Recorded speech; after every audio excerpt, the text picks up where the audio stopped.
Pour refonder son système éducatif, le Mali a élaboré et mis en œuvre à partir de 2001 un programme décennal de développement de l'éducation, PRODEC, clôturé en 2013 et évalué en 2015. S'il y a un domaine stratégique par rapport auquel la mobilisation nationale devrait être totale, c'est bien l'éducation, puisqu'il s'agit de la formation des ressources humaines de notre pays, qui vont être les principaux acteurs, qui vont être les principales actrices, ces ressources humaines, du développement de notre pays. C'est-à-dire pour être conforme à notre constitution qui veut que l'enseignement soit obligatoire, gratuit et laïque, il faut que dans chaque village, dans chaque regroupement humain, chez nous, on puisse avoir une école et que les secteurs de l'enseignement secondaire et de l'enseignement supérieur puissent être envisagés en termes d'harmonisation avec la base, mais en termes d'amélioration de la qualité. Qui dit accès aussi parle des moyens d'enseignants, des moyens pédagogiques. Le tout n'a pas été bien coordonné, ce qui est sûr, et la qualité a été laissée à désirer. Donc je pense que le nouveau programme qui est là va corriger toutes les insuffisances du premier programme. L'accent doit être mis sur les prix scolaires. Au regard des enjeux et défis nationaux relatifs au développement du secteur de l'éducation et de la formation professionnelle et des nouveaux engagements internationaux pris par le Mali, une nouvelle perspective à long terme s'impose. Un nouveau programme décennal de développement de l'éducation de deuxième génération, PRODEC 2, est nécessaire pour guider de façon cohérente l'action quotidienne, les réformes structurelles et l'orientation des financements.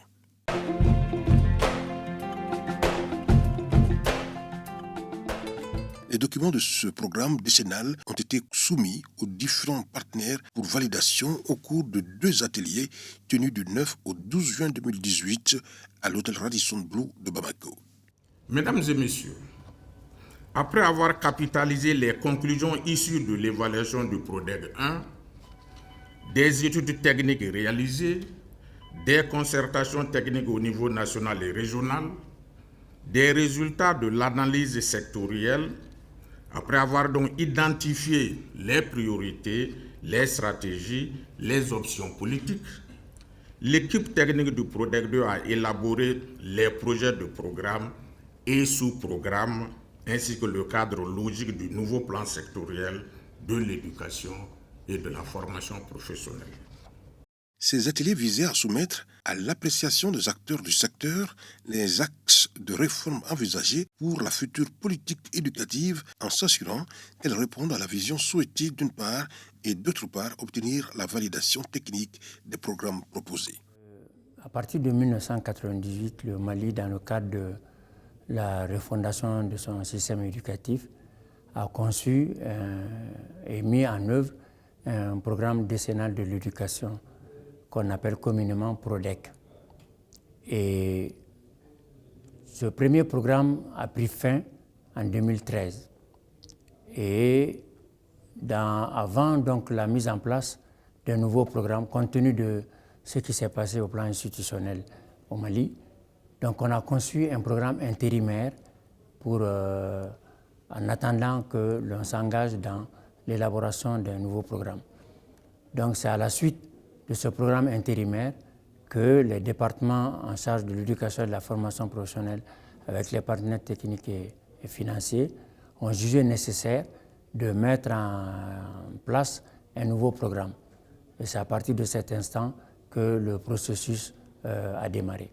Puisque nous nous sommes engagés dans une démarche participative, c'est-à-dire que tout le travail que nous faisons est partagé et validé avec toutes les parties prenantes. Pour arriver à cette étape de validation, plusieurs autres étapes ont été franchies, à savoir la conduite des études et analyses avec toutes les parties prenantes, le partage et validation des résultats des études et analyses avec toutes les parties prenantes, l'organisation d'un atelier de définition des priorités et stratégies du secteur de l'éducation et de la formation professionnelle en utilisant différentes sources documentaires, la validation de ces priorités et stratégies en 2 sessions par les acteurs et les décideurs politiques du secteur. Le développement d'un modèle de simulation financière pour évaluer la faisabilité financière des options politiques. L'arbitrage technique avec les différents services techniques des départements en charge de l'éducation et de la formation professionnelle et d'autres ministères impliqués. L'arbitrage politique avec les ministres sectoriels, pour ne citer que celle-ci. Puisque le PRODEC 2 se devait de relever le défi de l'implication de tous les acteurs du secteur de l'éducation et de la formation professionnelle, une stratégie rigoureuse de concertation avec toutes les parties prenantes s'est avérée indispensable. La démarche a été appréciée. C'est que le développement de ce programme doit être holistique. Cela veut dire qu'il doit permettre un développement global et harmonieux de l'ensemble des composantes qui sont là. Ensuite, il doit pouvoir permettre l'inclusivité, que l'ensemble des acteurs et des partenaires de l'école soient interrogés, concertés et tous ensemble doivent s'engager dans le processus. Et dans un 3e aspect, il fallait communiquer. Il faut communiquer. Parce que l'une des insuffisances constatées, c'est que la grande majorité des Maliens ne se sont pas appropriés de ce programme. Je suis satisfait parce que les différentes dispositions qui ont été prises dans cette nouvelle mouture du PRODEC contribuent substantiellement à prendre en charge la dimension qualité sur les différents plans, notamment le renforcement des capacités techniques et pédagogiques du personnel d'encadrement, le renforcement du niveau d'apprentissage, enseignement des élèves, la dotation suffisante en matériel et fournitures didactiques,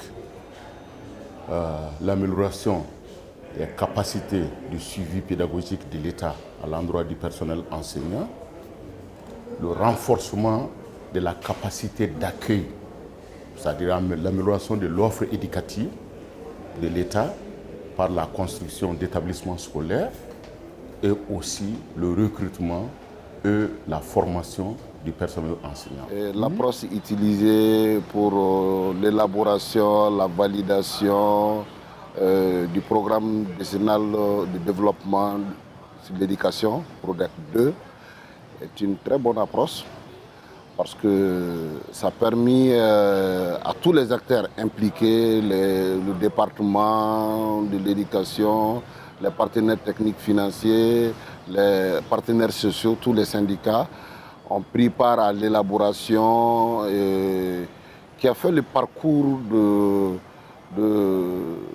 ou sinon le diagnostic des problèmes posés au niveau de tous les ordres d'enseignement, du préscolaire au supérieur en passant par la formation professionnelle.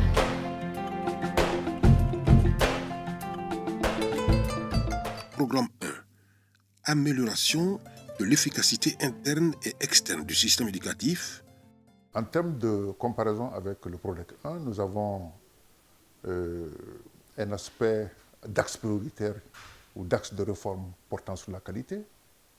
Nous avons un axe de réforme portant sur la gouvernance. Nous avons un axe de réforme portant sur l'accès et l'innovation, je le disais tantôt, c'est la résilience du secteur. La différence avec cette approche du PRODEC 1, surtout concernant la qualité, c'est que nous avons mis l'accent sur les apprentissages. Nous avons mis l'accent sur les apprentissages, alors que dans le programme 1, on traitait de tous les aspects liés aux intrants de qualité. Mais nous sommes entrés par les apprentissages, les acquisitions scolaires, comme étant la vocation de tout système. Programme 2, amélioration de la formation et de la gestion des enseignants. Le nouveau programme décennal, le PRODEC 2, il y a de très grandes réformes. Si on les applique et si on arrive à les mettre en œuvre, il y aura un impact réel sur le développement du système éducatif dans son ensemble. L'une des particularités est de voir le système comme étant d'une manière holistique. Ça veut dire du préscolaire jusqu'au supérieur, tout est lié, interlié. On ne peut pas développer un préscolaire sans vraiment penser au fondamental ou même au supérieur. Parce que les sortants d'un sous-secteur seront accueillis dans un autre. Il n'y a pas de manière plus directe de mettre cette démarche holistique-là en vue que par la question enseignante, la formation des enseignants et la gestion des enseignants. Ça veut dire quoi? Les enseignants sont formés au niveau de l'enseignement supérieur. C'est l'enseignement supérieur qui forme les enseignants qui doivent être dans le secondaire et qui doivent également être au niveau des instituts de formation des maîtres qui forment les enseignants pour le fondamental et le niveau préscolaire. Donc, les innovations par rapport à la formation des enseignants pour le secteur, c'est d'abord de regarder quel contenu de formation on a besoin. Programme 3, promotion de l'accès équitable et inclusif à une éducation de base de qualité pour tous. L'ambition du programme, c'est vraiment de faire en sorte que tous les enfants maliens aient accès à une éducation de qualité, de façon équitable. Personne ne doit être mis au bord de la route et de façon inclusive. Ça veut dire que toutes les catégories d'enfants, que ce soit des enfants de population sédentaire, des enfants de population nomade, des enfants handicapés, etc. Toutes les catégories d'enfants doivent être prises en compte par leur programme. C'est pourquoi nous disons accès inclusif et équitable à une éducation de qualité pour tous. Donc on aura des alternatives éducatives spécialement pour des enfants, par exemple, des populations nomades, où c'est des types d'écoles qu'on appelle des écoles mobiles, par exemple, qui doivent être là pour pouvoir prendre en compte le mode de vie des parents des populations pour qu'on puisse accéder, et pour que ces enfants puissent accéder à une éducation de qualité. Les enfants handicapés, dans nos constructions, prendre en compte leur situation de handicap. Programme 4, renforcement de la gouvernance du secteur. En ce qui concerne le programme 4, il s'agit de la gouvernance du système. Qu'est-ce que cela recouvre? Pour la mise en œuvre du programme, nous aurons besoin de gérer un certain nombre de ressources. Donc l'objectif, c'est de gérer toutes ces ressources-là de façon optimale. Et pour ce faire, nous avons prévu 3 sous-programmes. Le premier sous-programme concerne le pilotage et la coordination. Le deuxième sous-programme concernant la gestion des flux, des ressources humaines, des ressources financières et matérielles. Le troisième sous-programme qui concerne le dialogue social, le partenariat et la communication. Voilà les 3 sous-programmes qui constituent le programme 4. Programme 5, résilience du secteur. Assez souvent, et vous en êtes témoin aussi, le système est perturbé par des situations qui ne sont pas prévues. Ça peut être les catastrophes naturelles, la sécheresse, les inondations et même les conflits. Nous vivons depuis 2012 une situation de conflit dans les régions du Nord qui s'est étendue aux régions du Centre. Et chaque fois qu'il y a ces conflits et catastrophes, le système est perturbé. Donc notre objectif à travers ce programme, c'est de mettre en place un dispositif qui permette soit de prévenir les conflits quand c'est possible, et là l'école peut jouer un rôle parce que dans la formation des élèves, nous faisons en sorte qu'ils soient demain des citoyens capables d'éviter à leur pays les situations que nous vivons depuis quelque temps. Et donc la prévention va être mise à profit. Au-delà des élèves Nous allons essayer de viser toutes les communautés. Et nous allons essayer de cultiver des principes du vivre ensemble, de l'amitié, de la fraternité, de la paix sociale. Ça, c'est le dispositif de prévention. On le conçoit avec tous ceux qui peuvent intervenir. Il faut qu'avec tout ceci, on mette un dispositif de prévention qu'on va appeler plan de contingence. Mais pour le faire, il faut évaluer ce qui existe déjà. Comment on réagit d'habitude, quels sont les principes de solidarité qui existent au sein de nos communautés, qui existent au sein de la communauté internationale qui peut intervenir. Et c'est en exploitant, en évaluant et en exploitant ces données-là qu'on peut envisager un plan de contingence, donc un plan pour faciliter la résilience. Au terme de ces présentations, les participants ont exprimé leur appréciation quant à la prise en compte de leurs préoccupations par le PRODEC 2. Nous avons suivi tout ce qui nous intéresse dans le cadre des activités régaliennes de notre service. Nous avons suivi et le PRODEC 2 a pris en compte notre desiderata. Tout ce que nous avons demandé, tout ce que nous avons sollicité a été pris en compte. Notamment au niveau de l'éducation non formelle, nous avons des structures, des centres d'alphabétisation fonctionnelle, des CED, centres d'éducation pour le développement. Nous avons des CEI, des centres d'éducation pour l'intégration, mais nous avons aussi des cafés, des centres d'apprentissage féminin. Donc toutes ces structures-là ont été prises en compte dans le cadre du PRODEC 2. L'éducation préscolaire est la couche la plus basse de l'échelle de l'éducation. C'est nous qui avons le budget le plus bas. On a un budget de 0,01%. Mais avec le PRODEC deuxième génération, le budget va substantiellement augmenter jusqu'à approximativement 4%. Donc au niveau du préscolaire, comme du spécial, il y a peu d'infrastructures, surtout au niveau du préscolaire. Donc avec le PRODEC 2, on va essayer de résoudre un peu cette disparité. On va mettre beaucoup d'accent sur le communautaire. On a été plus visionnaire dans cette deuxième phase du PRODEC.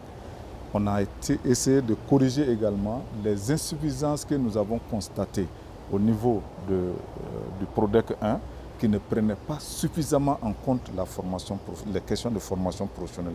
Et qui connaît aujourd'hui la formation professionnelle, c'est vraiment un levier de l'économie aujourd'hui qui peut nous permettre vraiment de résorber le maximum de chômeurs de notre pays. Donc, je suis vraiment satisfait de l'avant-projet du PRODEC 2, qui est le programme décennal de l'éducation et de la formation professionnelle. Pour ce qui concerne également la formation professionnelle et l'emploi des cadres que nous formons, cela est une bonne chose. Il ne s'agit pas de former seulement les enfants. Il faut qu'ils soient reversés dans du travail. Et ce reversement ne peut se faire qu'en apprenant des métiers. Et la formation professionnelle va dans ce sens. Former des enfants, c'est une bonne chose, mais il faut les former dans le sens de pouvoir les utiliser pour ne pas grossir le rang des chômeurs. Nous pensons que les discussions qui sont entamées vont vraiment dans le sens de prendre en charge toutes nos préoccupations, sinon les préoccupations les plus importantes en matière d'éducation de façon générale, mais aussi en matière d'emploi pour les jeunes. À en juger par les propos des représentants des régions, le PRODEC 2 n'est pas qu'un programme pour une seule partie du pays. Il est plutôt un programme intégrateur qui profite au développement de l'éducation de l'ensemble du Mali. Je pense que le PRODEC 2, ce n'est pas la solution miracle pour l'éducation nationale ou l'éducation à Kidal, mais ça traite de beaucoup de nos préoccupations. Je peux vous donner le cas de logement des enseignants. C'est un casse-tête pour la région de Kidal parce que Si on regarde dans les régions du Nord, les écoles sont dans les villages, soit dans des hameaux qui ne sont pas trop habités, où les enseignants n'ont même pas de solution pour trouver un logement. Je pense que cette problématique est prise en compte dans ce projet. Donc, il y en a tant d'autres. Je vous le donne à titre d'illustration.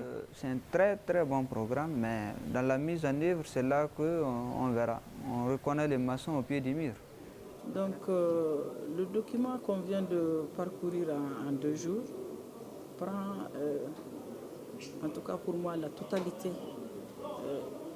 de nos inquiétudes et de nos préoccupations. Parce que dans ce document, nous avons 4 programmes. Et ces 4 programmes touchent en quelque sorte tout ce qui peut être utile à l'éducation. Aux autres étapes d'élaboration, comme à l'atelier de validation du projet 2, les partenaires techniques et financiers ont toujours été de la partie. Ils ont participé au processus. Une participation, oui, mais aussi un engagement tant souhaité puisque le projet 2 est un programme d'envergure qui nécessitera de grands financements pour relever les défis multiples. Effectivement, la crédibilité d'une politique sectorielle de développement de l'éducation et de la formation professionnelle dépend en grande partie de la soutenabilité financière, donc de son plan de financement. Pour le PRODEC 2, nous avons procédé à une évaluation des coûts des options politiques.